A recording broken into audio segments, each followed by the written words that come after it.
Hi, I'm Kirsten D. Samuel, Aftershock Recovery Method Coach. And if you find yourself not knowing what to do to deal with betrayal trauma, please head over to my website, kirstendsamuel.com. Click that button that says Book a Free Session. I'd love to help you identify your next step forward. I have a confession to make.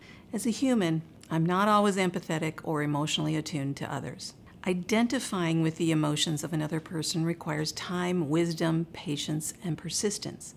Each day, I work to heighten these skills personally and as a coach, but there are several factors that play into being emotionally attuned at all times. When you find yourself a betrayed spouse or the betrayer, part of your recovery process invites you to develop empathy and emotional attunement. Empathy is the ability to understand and share another person's feelings. It means engaging with someone's point of view, even if it's different than your own. This skill allows you to connect with others more than sympathize with them. I look at it as the choice to walk alongside another without trying to fix them. Now here's the catch. You weren't born with empathy.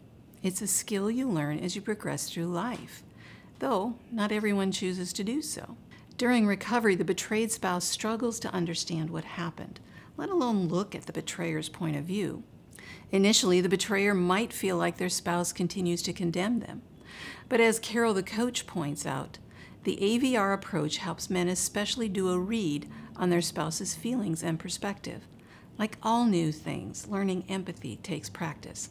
And I'll put a link to Carol the coach's discussion about this below. Dave and I struggled to put ourselves in each other's shoes. He felt overwhelming shame over his choices and actions. While he knew he hurt me, initially he believed it was only his problem. Once he tuned into the pain those choices caused me, he began practicing empathy. Meanwhile, I wallowed in my pain and disgust. Like Dave, I believed it was his problem and he could get over it. Spoiler alert, an addict doesn't get over it in one decision. I learned empathy the more I understood addiction.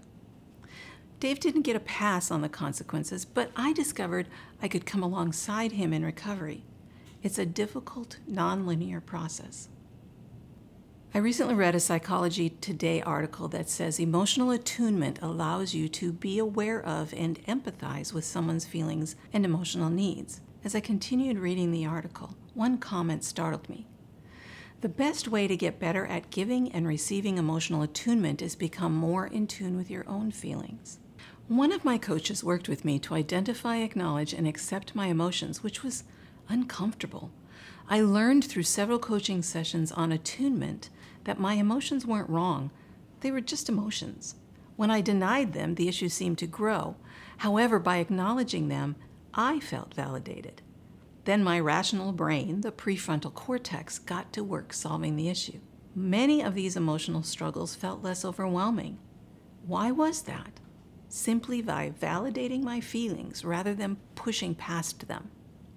The more I've learned about emotional attunement, the easier it is to pick up on Dave's unspoken signals and he on mine.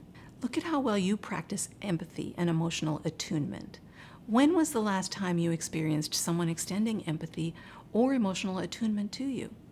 Journal about that experience. Identify what you felt, learned, and appreciated during the interaction. What holds you back from expressing empathy or emotional attunement? How would practicing those two things enhance your marriage relationship?